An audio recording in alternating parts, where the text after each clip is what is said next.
Hey guys, welcome to this week's episode of Ask Mish.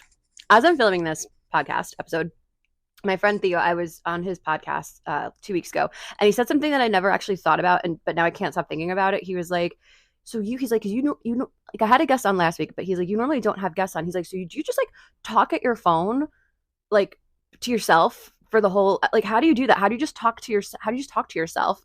He's like, you do it on your stories too. Like you just like talk to yourself a lot on your phone. And I was like, yeah. And it never like struck me as a weird thing that I do, but now I can't stop thinking about it. I pretend like I'm talking this. I pretend like I'm talking. I know who I'm talking to, but it never came to my attention that wasn't like a normal thing. So here we are. All right. So today's question is a question that no one has asked me. I'm going to answer something that literally nobody has asked me, but it's a realization I had this week. And if somebody thought to ask it to me, they would have. And I think it's especially permeant. Is that a word? Did I make that up? Relevant. It's relevant with New Year's coming shortly. And if you know anything about me, you know I'm not a New Year's resolution girl, right? But because of that, it's something I don't believe in the way that we do them. I'm going to give you guys a framework, and I want you to start thinking about it now because I want to be the first voice in your ear on the subject. And I also what I do like about the concept of New Year's is just sort of having that time built into my calendar to reflect on like, okay, like what do I want to be better? What do I want to improve on? All of that stuff. I had the craziest realization via TikTok, sort of on the subject.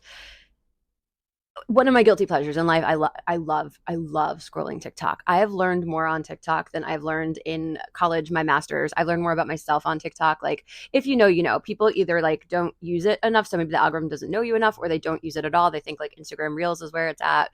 Fine, but if you use TikTok the way I use TikTok, you know it is like an inner working in your psyche. I don't even care if like the people in China somewhere know that I'm like a Cancer entrepreneur with maybe bisexual tendencies when I join. Like, you don't care. I don't care who knows what about me in China. Like, it's fine because they serve me the content that I want to see. And like most people, I think most people do this. Let me know if you do this. Most people, I think, like find these like life-changing, life-altering, mind-blowing pieces of content that people put out, and they save it, and you're like, I'm going to come back to this, and you never come back to it. I do that all the time. But this particular day, I was doom scrolling, and this girl popped up on my For You page. Her name was Amy Smalls, I think it was. She's the founder of a company called Odd Muse, which is a clothing brand company in London. And she's so young. She's young. I think she's like 24, 25 years old. And she has like, this company's like blown up. And obviously me as an entrepreneur who's had a company a lot longer that has not blown up the way hers has. I was like, what that? Like, what? So I like started watching her content, and I was enthralled. I usually see people's content and like I'll save it. That's as far as I'll go. I went to this girl's profile. I scrolled back like 6 months, and I binge watched it like it was like a Bravo show or Netflix. Like, I watched every piece of content this girl put out. I was so into it. And then I was like, why did I do that? I was like, I've never done that with any person that I follow ever. And what I realized was she is brilliant at showing the in between, which is what I'm coining the whole point of this podcast. I'm going to hop around a little bit. Follow me on this. I'm going to wrap it up in a nice little bow for you, I promise. I personally I never have liked, it's never resonated with me before and after photos.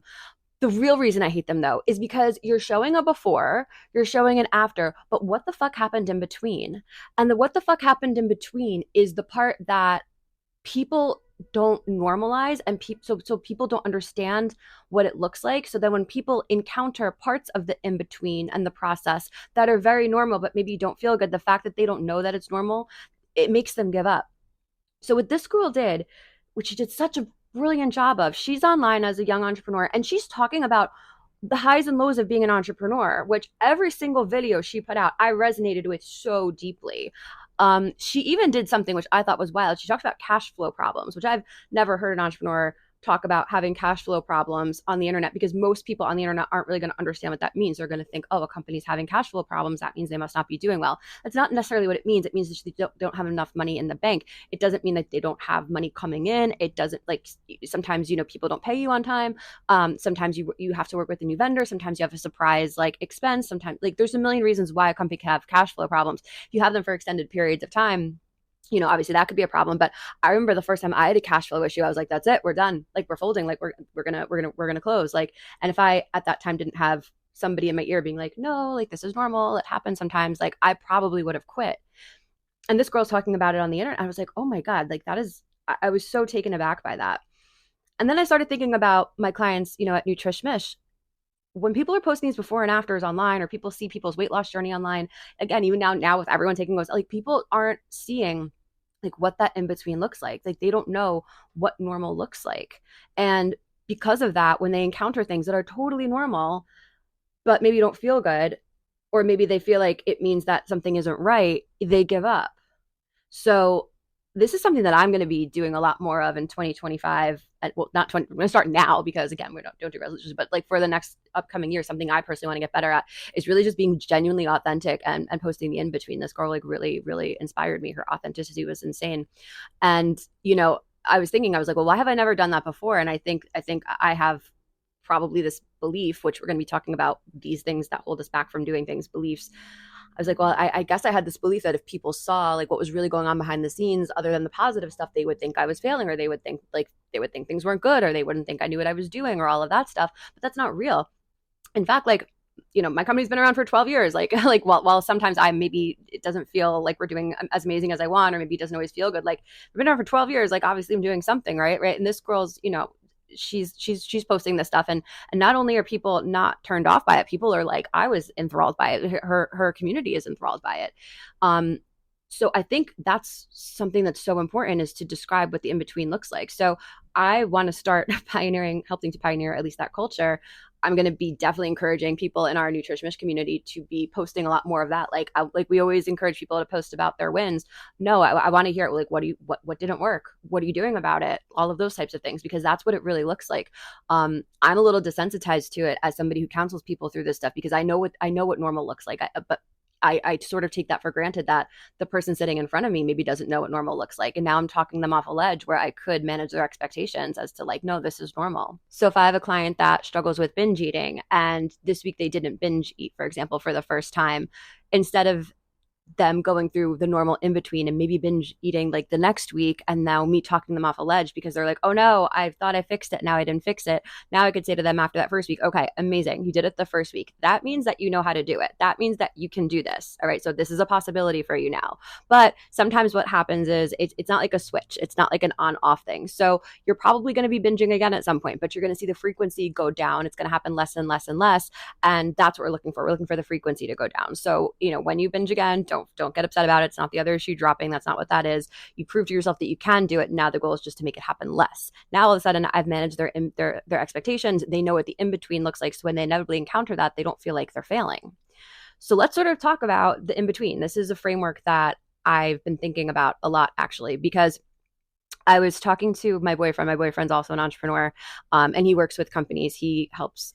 He's a fractional CFO. He creates he's brilliant at creating like frameworks and seeing where I call him like the John Taffer from Part Rescue. He's like the John Taffer of companies. He goes in and finds like where like the weak spots are. He's really good at that.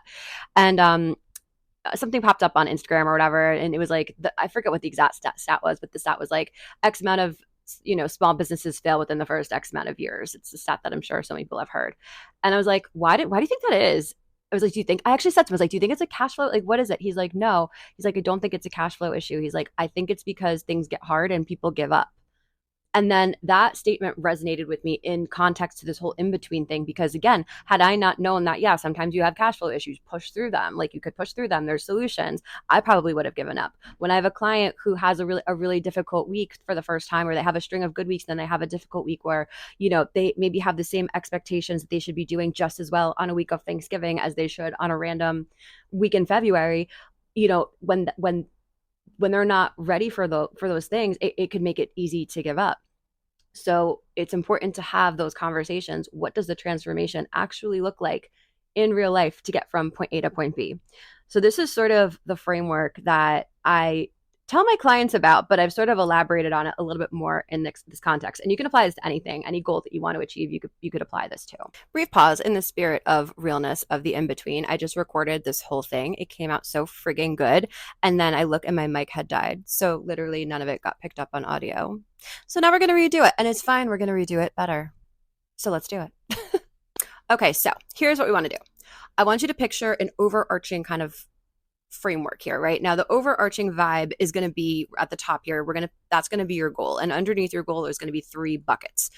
Your goal is where most people stop. That's like the numerical thing. That's the thing that everyone says they want to do for their New Year's resolution. So that's like, I want to lose 50 pounds, or I want to weigh 120 pounds, or I want to lower my blood sugar, or I want to spend less time on my phone, or I want to make $100,000, or I want to start my own company, whatever it is. That's like the actual like goal part. And unfortunately, that's where a lot of people stop. Now, extra bonus points if you attach a why to it. And I think this is really important because when you understand why you're doing it and you're very connected to that, when the in-between comes and things get a little bit rocky, and I'm going to describe what that's going to look like, if you are really clear as to why you're doing it, it's going to make it so much more impactful. So for example, if it's weight loss, like it's fine. We can be vain. We can say you just want to look better. You could say that you just feel more confident when you're a certain weight. Weight does not have to be tied to confidence, but if that's a thing, that's fine for you. It could be that you're like, I just want to fit into my clothes. I don't want to have to stress about weight anymore. I just want to finally have a good relationship with food. I want to make more money. I feel like I'm spending too much time on like whatever your why is. I want to spend more time with my kids, whatever. Know what your why is. For me, my why when I started my company, so I was like, I want to start my own nutrition company and I want to be making $100,000. For some reason, $100,000 like stuck in my brain. I don't know why. To me, when I graduated college, that was like the most money in the world. It seemed so like crazy that I could do that somehow, but I didn't. And my why was because I really didn't want to move back home to New Jersey to live with my parents because I had so much freedom in college and I did not want to go back to that. So to me, like not going back home was my why. So when things got really rocky, I was like, no, bitch, you are not going back home to New Jersey. We are going to persevere through. And like, that was my why. So now maybe you could argue, okay, maybe you could have made that much money over time doing, that for somebody else, but I wanted to do things my way. My why, I believe that my way of approaching nutrition, I would believe that my way of approaching weight loss was so different and so unique and worked so much better than everybody else's way. I did not want to do it following someone else's framework. I knew that I would be a lot more impactful and a lot more, I'd be able to do what I wanted to do if I was doing it my own way. So that was my why. All right. So you want to figure out what your actual goal is, figure out your why, and then I want you to picture 3 buckets underneath that. First bucket is going to be, okay, what habits am I trying to put in place to achieve said goal? Some people do this. Most people don't, but some people at least get this part down. So for example, let's say I'm like, all right, my overarching goal is I want to keep my room clean. I don't keep my room clean. I want to keep it clean. I hate coming home to clutter. That's my why. It like stresses me out. I don't want to be that person anymore. I want to keep my room clean. So under the first bucket, my what I'm doing to achieve that, my habits, I'm going to say, all right, I'm going to, at the end of every day, take 5-10 minutes and just straighten up. On the weekends, I'm going to carve out like a half an hour to make sure that everything is like tidy. If I can't do that, maybe I'll hire a cleaning person to come in and do whatever it is, right? So you want to make sure you have like your okay, what are the habits? And it doesn't have to be a ton of them, but you want to put the habits behind that are going to get you to achieve the goal. If we're talking about weight loss, you could say, all right, well, I'm going to eat out less. I'm going to try to cook a little bit more. I'm going to go grocery shopping more often. I'm going to drink more water. I'm going to have breakfast. I'm going to eat, indulgences less. I'm going to have less dessert, whatever it is, right? So you want to like put those things in place. Now, here's another place that is really important, or a piece I should say that's important to understand. When you are creating this list of habits, 2 things must be there for each and every habit. Otherwise, you are highly likely to fail. Number 1 is this habit something realistic for you to do forever, or at least for a very long time? And number 2, do you believe if you do this habit, it will get you closer to your goal? So here's what I mean by that. Let's talk about it in terms of weight loss. So if I have a client who comes in and they're like, I would like to lose weight. Okay, that's their thing. And I want to do it because I want to have more time with my kids, whatever it is. Okay, fine. You have your what? You have your why. Great. And I'm going to do it by cutting out carbs. Okay, but can you cut out carbs for the rest of your life? Probably not. So that's probably not a good thing to do, because then the second you start eating carbs again, you're going to feel like you failed, and then you don't have the habits to support your goal. All right, let's say I have a client come in and they say, okay, well, I'm going to try to do this by, I can't have I'm going to cut out all sugar. I can't eat sugar. Once I start eating sugar, I can't stop. So in order for me to lose weight, I have to cut out sugar. Let's just say that, but that's not realistic for them to do. So I tell them, okay, well, instead of just cutting out sugar, how about we have you eating like less sugar? That's something we actually do in our program. We tell people how much of the fun foods they can get away with and still lose weight. But then we'll have people come in and they're like, okay, that sounds great, but like I don't believe that that's going to work for me. Like if I look at a cupcake guy gain weight, like in order for me to lose weight, you don't know me, in order for me to lose weight, I have to eat perfectly. So, but that's not realistic. So then what I have to do, it's my job, is to kind of like poke some holes in that belief. Because a lot of times we're carrying around these like beliefs due to like diet culture and trauma or whatever. We have these like beliefs that we still operate under, but sometimes when you even say them out loud, they don't make sense. But sometimes like you truly believe them. So we have to say, okay, well, like, is this real or not? So a lot of people come into my office and they're like, well, I can't eat this. I have to eat perfectly in order to lose weight. I can't eat pizza and lose weight. Now, the reality is, your body will respond to improvement. So if I have a guy, this is my famous example, if I have a guy who eats 15 cheeseburgers a week and now he's eating 10, that's less than his body's used to. He's going to lose weight that week, right? Mathematically, that's just, that's how it works. That's how it makes sense. Your body responds to improvements. But if I have a client that deep rooted, she's like, that makes sense for that cheeseburger guy, but that doesn't work for me. We need to unpack that, because if that person doesn't believe that what I'm telling them is true, or doesn't believe it applies to them, they're not gonna do it, right? So then I have to that's one thing that we're very good at unpacking it with Nutrition Mish, is like these old like diet beliefs and thoughts and patterns and things like that. Okay, my cheeseburger guy is one example. So then I might have them have a mindset shift of, well, a lot of times when people are trying to lose weight, they think it has to be this all or nothing thing. But most people, that just sort of keeps them, if I give 100 and then I take 100, I'm always left with 0. Versus, if I think about something like finances, right? If I have a good relationship with my finances, there's a synergy between the money that I'm putting towards my bills and my mortgage, as well as the money that I'm having for fun, my discretionary income. And they might be like, okay, cool. Well, that works for money. And I believe that if I wasn't trying to lose weight, I could have some fun stuff. But if I'm trying to lose weight, I can't eat any fun stuff. And then I would say, okay, well, let's go back to my money example. Let's say I have the goal of buying a house. Now, I might, with the goal of buying a house, have less discretionary income, but it's not like I have no discretionary income. So yes, while you're trying to lose weight, you might have less fun calories or less discretionary stuff, but you still can have some. And then they're like, oh, okay, this bitch kind of makes sense. So it's just about breaking down some of these beliefs, because if I've learned over the years, it makes sense to me because I've seen it 100,000 times. But if this is like foreign information to them and they're operating off of old food rules and it doesn't make sense, like they're not going to do it full out. So the first thing is you need to know what habits you're going to put in place to achieve said goal. And then number 2, you have to make sure that you believe that if I do these things, it's going to work for me. And you also have to make sure that whatever these habits are, it's going to be realistic for you to implement for a long period of time, potentially forever. For me, when I was first starting my company, I was like, all right, so my goal is like my $100,000 goal. My why was like, I don't really want to move back to Jersey, and I know I could do this better than everybody else. That was my why. So I'm like, all right, so I know I need to get clients. What can I do? I can post on social media. If I post on social media, it's free. It doesn't cost me anything. It'll get me some attention. And if I keep posting, people will see my stuff. They'll resonate, what I'm saying will resonate with them. And then that's how I can get clients. And I truly believe that was going to work for me at the time. But if I didn't believe that, then I wouldn't have really consistently posted on social media and I wouldn't have gotten clients that way. So you have to believe it, that if I do this thing, I'm going to get this result. And then you also have to make sure that it's something that's realistic for you to do. So that's bucket number 1. Bucket number 2, and I see people struggle with this a lot, is implementation, which is a completely different skill set than knowledge. And this is sort of part of the in-between that people struggle with, is the implementation piece of it.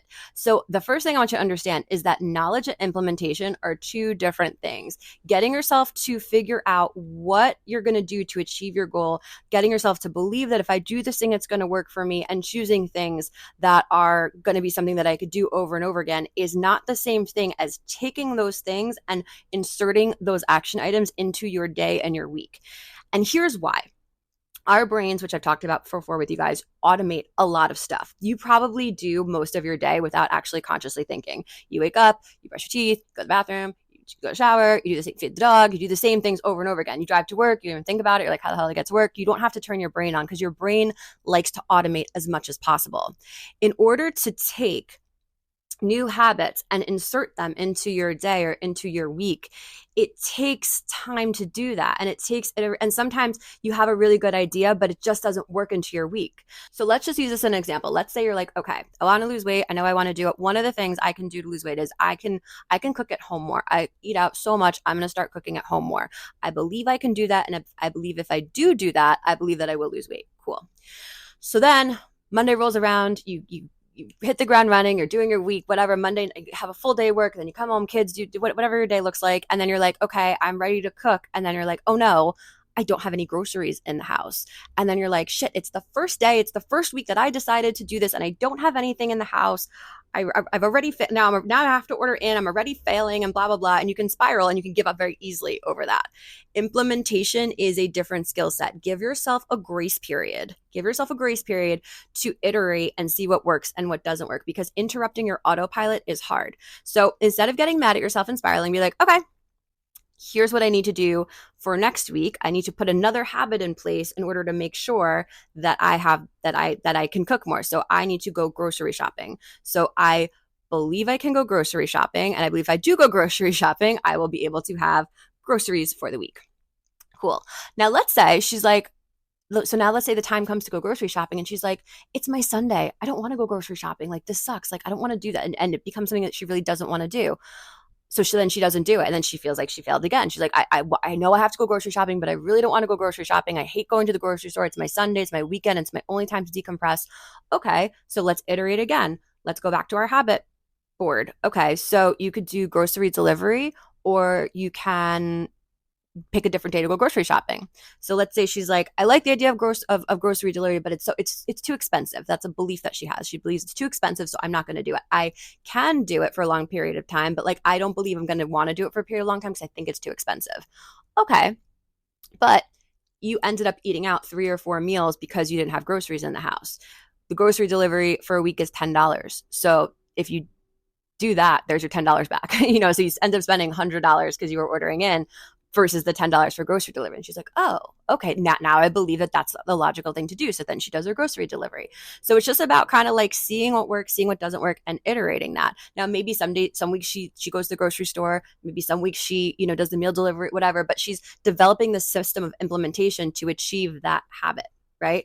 And then once you do this over and over and over again, it becomes your new autopilot. Your brain, you've done it so much that your brain just like automates it. So many people will tell me, Michelle, I don't have time to make myself breakfast in the morning, just for example. But what they will do is they will go to the deli or something and they'll get an egg sandwich, or they'll go to Dunkin', or they'll go to Starbucks and they'll get it there. Now, I've done this before to prove to a client, because I'm annoying, that it actually takes more time to get in your car, drive to Dunkin', drive to Starbucks, drive to the deli, go in line, order your thing, wait for your thing, go back in your car, and then go. Like, I timed it out and I did it a couple of different places. It took more time to do that than it took for me to prepare my own breakfast at home.